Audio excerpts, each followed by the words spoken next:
देखो इस क्लास में हम 10th कक्षा एनसीईआरटी मैथमेटिक्स वास्तविक संख्या के बारे में जानेंगे। वास्तविक संख्या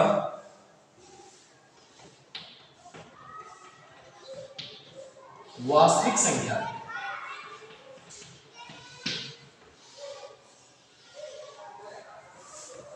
ये सीरीज की सेकंड क्लास है। वास्तविक संख्या को समझने से पहले हमें इस पर आधारित एक प्रमेय को समझना होगा जिसका नाम है यूक्लिड विभाजन प्रमेय या एल्गोरिथम प्रमेय का। यूक्लिड विभाजन प्रमेय, यूक्लिड विभाजन प्रमेय या एल्गोरिथम प्रमेय का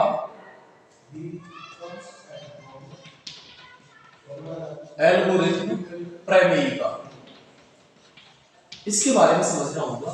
देखो जनरली हम सबने पढ़ा है कि जिस संख्या में भाग देते हैं वह भाज्य होती है और जिसका भाग देते हैं वह भाजक, और जो गणना के पश्चात प्राप्त होती है वह भागफल, और जो शेष बचती है वह शेषफल कहलाती है। शेषफल कहलाती है। तब हुआ क्या? भाज्य बराबर भाजक गुणा भागफल, भाजक गुणा भागफल प्लस शेषफल, परंतु यहां पर जो ये शेष होता है, शेषफल जो होता है वो 0 के बराबर हो सकता है और 0 से बड़ा भी हो सकता है, परंतु सदैव भाजक से छोटा होता है। इसे यूक्लिड विभाजन प्रमेय का कहते हैं। परंतु एनसीईआरटी पुस्तक में कुछ इस तरीके से लिखा गया है। देखो भाज्य को a से लिखा गया है, भाजक को b से लिखा गया है, भागफल को q से लिखा गया है और शेषफल को r से लिखा गया है। देन हुआ क्या? a bq प्लस r, जहां r is greater than equal to 0 but less than b। इसे यूक्लिड विभाजन प्रमेय का कहते हैं। इसे यूक्लिड विभाजन प्रमेय का कहते हैं। इसे यूक्लिड विभाजन प्रमेय का कहते हैं। जैसे हम यूक्लिड विभाजन प्रमेय का कहते हैं। ठीक है। अब देखो इसको जनरली 10th क्लास के स्टूडेंट्स भूल जाते हैं। ये एग्जाम में ऑब्जेक्टिव पैटर्न पर पूछी जाती है, तो ऑब्जेक्टिव पैटर्न पर इसे ना भूलें उसके लिए मैं आपको एक ट्रिक बताता हूं जिसके जरिए हम इसको बहुत आसानी से याद रख सकते हैं। जैसे देखो a का मतलब है a, b का यहाँ मतलब होगा बालक, a बालक, q यानी क्यों, और r का मतलब है रोता है, a बालक क्यों रोता है। तो हम इस ट्रिक के जरिए हम आसानी से याद रख सकते हैं कि a बराबर vq प्लस r। तो a बालक क्यों रोता है, इसको हम यूक्लिड विभाजन प्रमेय का या विभाजन एल्गोरिथम कहते हैं। ये विभाजन एल्गोरिथम प्रमेय का है या यूक्लिड विभाजन प्रमेय का है। ये दोनों नाम से पूछी जाती है। जनरली ऑब्जेक्टिव पूछी जाती है, ये ऑब्जेक्टिव क्वेश्चंस पर ये पूछी जाती है। सेकंड टर्म के बारे में हम जाने तो वो है अंकगणित की आधारभूत प्रमेय। अंकगणित की आधारभूत प्रमेय, अंकगणित की आधारभूत प्रमेय। तो देखो अंकगणित की आधारभूत प्रमेय के अनुसार हम किसी भी भाज्य संख्या को अद्वितीय रूप से अभाज्य संख्याओं के गुणनफल के रूप में व्यक्त कर सकते हैं। हम इसके अनुसार या इसके अनुसार किसी भी भाज्य संख्या को किसी भी भाज्य संख्या को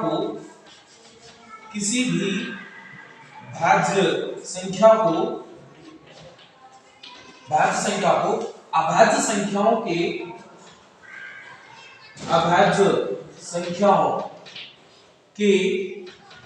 गुणनफल के रूप में या गुणन के रूप में अद्वितीय रूप से व्यक्त कर सकते हैं। अद्वितीय रूप से लिख सकते हैं, व्यक्त कर सकते हैं, लिख सकते हैं। जैसे फॉर एग्जाम्पल के लिए जैसे 12, 12 के हम फैक्टर कर दें 2 6 2 का 3 और 3 का 1, ठीक है। तो 12 इज इक्वल टू आया 2 multiply 2 multiply 3 multiply 1 is equal to 12 is equal to 2 की पावर 2 into 3 into 1।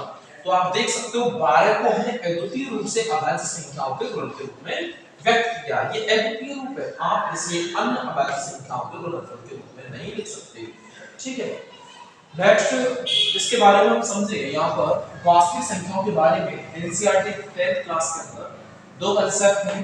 देखो एक तो है एचसीएफ को लेकर के, जिसको जनरली कहा जाता है वैसे का हाईएस्ट कॉमन फैक्टर, ठीक है। और दूसरा है एलसीएम, लीस्ट कॉमन मल्टीप्लिकेशन होता है, जिसको हम लेसेट कहते हैं, लेसेट, ठीक है। देखो इसको ज्ञात करने की एनसीईआरटी में दो विधि हैं।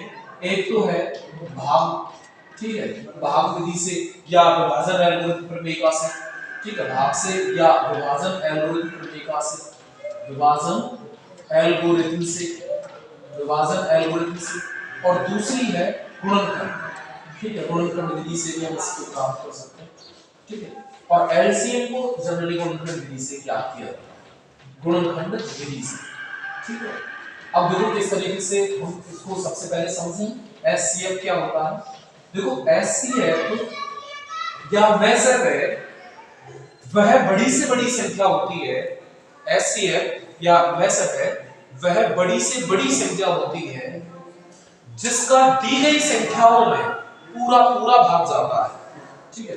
एचसीएफ या मेजर है, वह बड़ी से बड़ी संख्या है, वह बड़ी से बड़ी संख्या है जिसका दी गई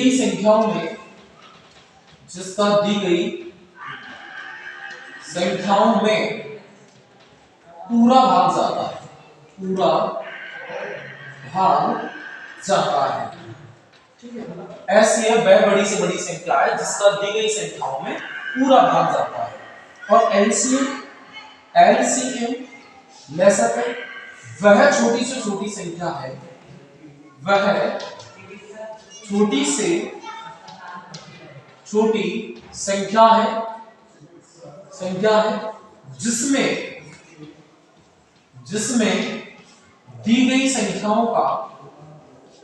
जिसमें दी गई संख्याओं का पूरा भाग जाता है, जिसमें दी गई संख्याओं का पूरा भाग जाता है, जिसमें दी गई संख्याओं का पूरा भाग जाता है, वो एलसीएम होती है। और एचसीएफ एक बड़ी से बड़ी संख्या है जिसका भाग लेते हैं, तो एचसीएफ का भाग लेते हैं, जबकि एलसीएम में भाग लेते हैं। एचसीएफ का भाग दिया जाता है और एलसीएम में भाग दिया जाता है, ठीक है। तो आपको इन चीजों को थोड़ा ध्यान रखना है। अब देखो यहाँ पर कुछ और भी यहाँ कांसेप्ट है एचसीएफ और एलसीएम को लेकर के। जैसे दो संख्याएं हमारे पास, दो संख्याएं जैसे ए और बी, दो संख्याएं, तो इन दोनों संख्याओं का जो गुणनफल होता है वो इनके एचसीएफ और एलसीएम के गुणनफल के बराबर होता है। ये हमको याद रखना है कि दो संख्याओं का जो गुणनफल होता है वो इनके एचसीएफ और एलसीएम के गुणनफल के बराबर होता है, ठीक है। तो ये जनरली 10th क्लास के अंदर यूनिट फर्स्ट के अंदर शुरुआती टॉपिक में ये क्वेश्चंस हैं, इस पर आधारित क्वेश्चंस हैं, ठीक है, जिनको हम जब एक्सरसाइज चलेगी तो उसमें मैं बताऊंगा आपको किस तरीके से इनका यूज किया जाता है। नेक्स्ट टॉपिक जो यहाँ से आता है वो आता है अपरिमेय संख्याओं को प्रूव करना। एप्रीटेक्स विधि यहाँ पर आती है अपरिमेय संख्याओं को प्रूव करने की, जिसमें हम दी गई संख्याओं को विपरीत मानते हैं। जैसे हमको प्रूव करना है √3 एक अपरिमेय संख्या है, √5 अपरिमेय संख्या है, उसको लेकर के यहाँ पर क्वेश्चंस आते हैं, ठीक है। तो देखो उनको किस तरीके से निकालेंगे हम, कैसे अपरिमेय संख्याओं के बारे में गणना होती है, तो ध्यान देना अपरिमेय संख्याओं के लिए किस तरीके से अपरिमेय संख्याओं को प्रूव करते हैं, ठीक है। तो देखो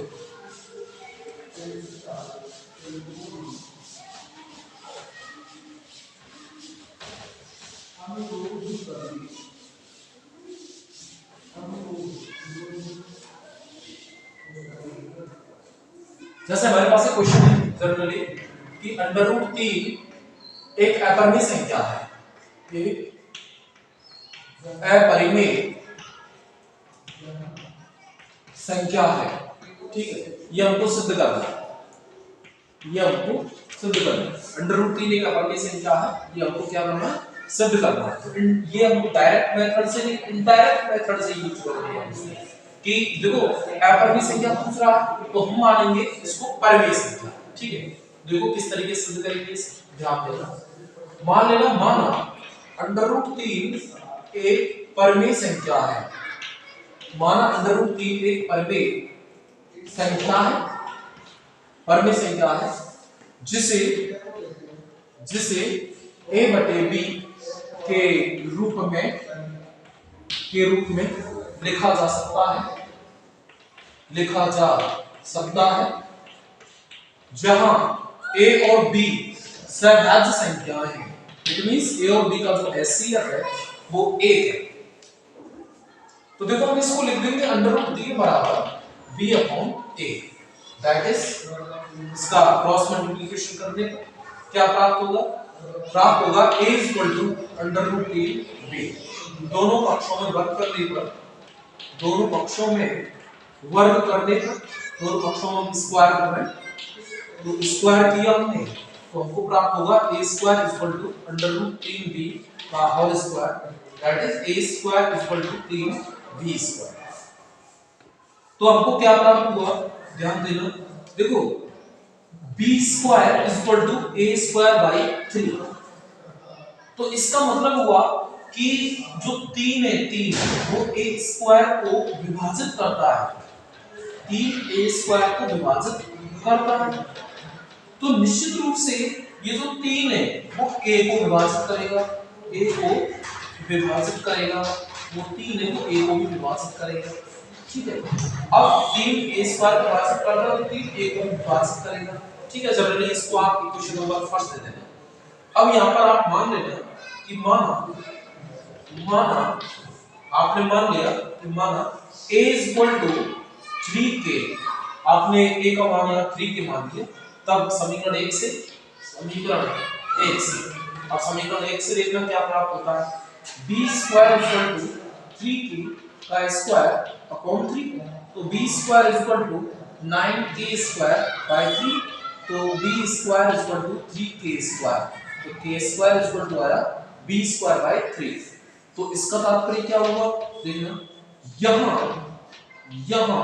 3 b² को विभाजित करता है, b² को विभाजित करता है, 3 b² को विभाजित करता है, तो निश्चित रूप से ये 3 है, ये b को भी विभाजित करेगा, 3b को विभाजित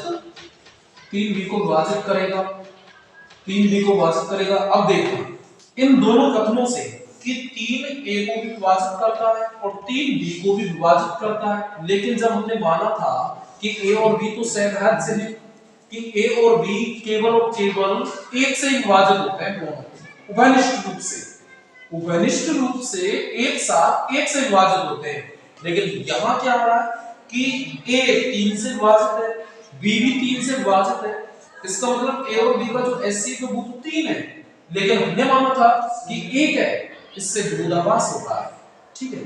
अतः इससे विरोधाभास होता है, इससे विरोधाभास होता है और हमारी कल्पना गलत है, और हमारी कल्पना गलत है और √3 एक अपरिमेय संख्या है, √3 एक अपरिमेय संख्या है, ठीक है। इस तरीके के क्वेश्चंस भी 10th class NCERT unit first के अंदर है, जो जनरली बोर्ड एग्जाम्स में पूछे जाते हैं, ठीक है। अब देखो नए हम कुछ और कंसेप्ट पर बात करें, देखो हम अपरिमेय संख्याओं को लेकर के और भी चले तो 1/√3 भी ये भी अपरिमेय होता है, √5 ये भी अपरिमेय है। एक परिमेय और अपरिमेय संख्या का योग जैसे 2 + √3 3 - √5 ये सभी अपरिमेय संख्या होते हैं, ये सभी अपरिमेय संख्या 1/2 √3 2 माइनस अंडर रूट 3, ठीक है, ये भी अपरिमेय संख्या है और सभी को इसी तरीके से यहाँ पर सॉल्व किया जा सकता है, ठीक है। जनरली इस टाइप्स के क्वेश्चंस यूनिट फर्स्ट में जो बोर्ड एग्जाम्स में पूछे जाते हैं। थोड़ा इसमें आगे बढ़ते हैं, नेक्स्ट टॉपिक को लेकर के चलिए। तो यहाँ पर दशमलव प्रसार को लेकर के भी क्वेश्चंस मतलब होता है कि दशमलव प्रसार शांत होगा, अशांत होगा, किस प्रकार का होगा। तो देखो सबसे पहले दशमलव प्रसार को लेकर के समझो। जनरली दशमलव प्रसार वास्तविक संख्याओं का जो दशमलव प्रसार होता है वो दो प्रकार का होता है। वास्तविक संख्याओं का जो दशमलव प्रसार होता है वो दो प्रकार का होता है, एक तो शांत दशमलव प्रसार और दूसरा अशांत दशमलव प्रसार, ठीक है। अब देखो वास्तविक संख्याओं का दशमलव प्रसार, वास्तविक संख्याओं का दशमलव प्रसार, वास्तविक संख्याओं का दशमलव प्रसार। अब वास्तविक संख्याओं का दशमलव प्रसार दो प्रकार का होता है। पहला होता है शांत दशमलव प्रसार, शांत दशमलव प्रसार। और शांत दशमलव प्रसार कोई भी परिमेय संख्या है, परिमेय संख्या और अपरिमेय संख्या दोनों वास्तविक संख्याएं होती हैं। हम अब कोई भी परिमेय संख्या है, एनीवन कोई परिमेय संख्या है, कोई भी परिमेय संख्या है, परिमेय संख्या, उसका दशमलव प्रसार शांत होगा, उसका दशमलव प्रसार शांत होगा यदि परिमेय संख्या के हर का अभाज्य गुणनखंड 2 की घात m गुणा 5 की घात m के रूप का हो, इस रूप का हो। कोई भी परिमेय संख्या हो उसके हर का यदि अभाज्य गुणनखंड करें और का अभाज्य गुणनखंड ये आ रहा है 2 की घात m गुणा 5 की घात m, तो उस परिमेय संख्या का दशमलव प्रसार शांत होता है। अब हम समझे शांत प्रसार आखिरकार होता कैसे। शांत प्रसार का मतलब होता है कि दशमलव के बाद अंकों की आवृत्ति रुक जाती है। जैसे हम एक जनरल उदाहरण लेकर के चलें तो जैसे 1.5 ये शांत दशमलव प्रसार है, जैसे 1.025 ये शांत दशमलव प्रसार है, जैसे 0.5 ये शांत दशमलव प्रसार है, क्योंकि दशमलव के बाद जो अंकों की आवृत्ति है वो रुकी हुई है, ठीक है, ये शांत दशमलव प्रसार होता है। दूसरा अंक प्रसार की बात करें, अशांत दशमलव प्रसार, अशांत दशमलव प्रसार, अशांत दशमलव प्रसार। देखो अशांत दशमलव प्रसार जो होता है उसके लिए यही कंसेप्ट है कि कोई भी परिमेय संख्या है, कोई भी परिमेय संख्या है, कोई भी परिमेय संख्या, उसका दशमलव प्रसार जो है वो अशांत होगा कब, जब उस परिमेय संख्या का जो दर है उसके अभाज्य गुणनखंड 2 की घात m गुणा 5 की घात m के रूप में नहीं है, के रूप में नहीं है, तो उस परिमेय संख्या का जो दशमलव प्रसार है वो होगा अशांत, वो होगा अशांत। अशांत का मतलब क्या होता है, अशांत दशमलव प्रसार का मतलब क्या होता है, अशांत दशमलव प्रसार का मतलब होता है कि दशमलव के बाद अंकों की आवृत्ति नहीं रुकती है, ठीक है। जैसे 1.3 डॉट डॉट डॉट, जैसे 0.01010101 डॉट डॉट डॉट, जैसे 0.6666 डॉट डॉट डॉट, ठीक है, इस तरीके का ये अंकों की आवृत्ति इसमें रुक नहीं रहा, ठीक है। अब देखो यहाँ पर अशांत जो दशमलव प्रसार है वो भी दो प्रकार का होता है, एक तो होता है अशांत आवृत्ति प्रसार, अशांत आवृत्ति, अशांत आवृत्ति प्रसार, ठीक है, और दूसरा होता है अशांत अनावृत्ति प्रसार, अशांत अनावृत्ति प्रसार, अशांत अनावृत्ति प्रसार, ठीक है। ये दो प्रकार का होता है, एक तो अशांत शांत आवृत्ति प्रसार और एक अशांत अनावृत्ति प्रसार। अब देखो जो अशांत है लेकिन आवृत्ति प्रसार है संख्या का, तो इस प्रकार की संख्याएं जो होती हैं वो परिमेय संख्या होती है, इस प्रकार की संख्या कैसी होती है, परिमेय संख्या होती है, ठीक है। और अशांत आवृत्ति प्रसार है, ठीक, अशांत और अनावृत्ति प्रसार है, अनावृत्ति, ठीक है, तो ये अपरिमेय संख्या होती है, इस प्रकार की संख्या होती है वो अपरिमेय संख्या होती है, ठीक है। अब अशांत और आवृत्ति इसका मतलब क्या है, देखो अशांत तो है ही लेकिन निश्चित अंकों की ही आवृत्ति बार बार हो रही है, तो वो कहलाता है अशांत आवृत्ति प्रसार। और इस प्रकार की संख्याएं जो होती है वो परिमेय संख्या होती है, जैसे 0.1 1 2 1 2 1 2 आप इसको लिख सकते हो 0.12 पर बार। इस तरीके से इसको लिखा जा सकता है, यानी 1 2 1 2 बार बार। और आसान अनावृत्ति का मतलब जैसे 0.1 2 4 2 6, ठीक है, इस तरीके से 6 0 1 3 यानी कि हर बार एक नया अंक आ रहा है, कोई निश्चित अंकों की आवृत्ति बार बार नहीं हो रही, तो अनावृत्ति होता है। इस प्रकार की संख्या को हम आकार की संख्या कहते हैं, ठीक है। अब देखो यहाँ पर हम अशांत आवृत्ति जो दशमलव सार है और यहाँ अनावृत्ति हो रही है यहाँ तो, ठीक है, लेकिन यहाँ आवृत्ति हो रही है। अब इस कार को भी हम दो तरीके से बांट सकते हैं, अशांत आवृत्ति को भी समझे तो अशांत आवृत्ति अशांत आवृत्ति प्रसार, ठीक है। ये भी दो प्रकार का है, ये दो प्रकार का होता है। एक तो होता है शुद्ध आवृत्ति प्रसार। शुद्ध आवृत्ति प्रसार का मतलब क्या होता है कि दशमलव के ही तुरंत बाद अंकों की आवृत्ति प्रारंभ हो जाती है, निश्चित अंकों की आवृत्ति प्रारंभ हो जाती है। जैसे 1.02 02 02 02 आप इसको लिख सकते हो 1.02 का बार। दूसरा होता है मिश्रित आवृत्ति प्रसार। मिश्रित आवृत्ति प्रसार। अब मिश्रित आवृत्ति प्रसार में क्या होता है कि दशमलव के तुरंत बाद अंकों की आवृत्ति प्रारंभ नहीं होती है। दशमलव के बाद में 1 2 3 अंक छोड़ करके दशमलव की आवृत्ति प्रारंभ हो रही है, जैसे 2.4 3 2 1 0 1 0 1 0 1 डॉट डॉट डॉट, ठीक है। तो आप देख सकते हो यहाँ पर 2.4 3 2 और 1 0 ये बार बार आ रहा है, 1 0 1 0 1 0 1 0, ठीक है। तो दशमलव के तुरंत बाद आवृत्ति प्रारंभ नहीं हुई, तीन अंकों को छोड़ करके आवृत्ति प्रारंभ हुई है, तो ये कहलाता है मिश्रित आवृत्ति प्रसार।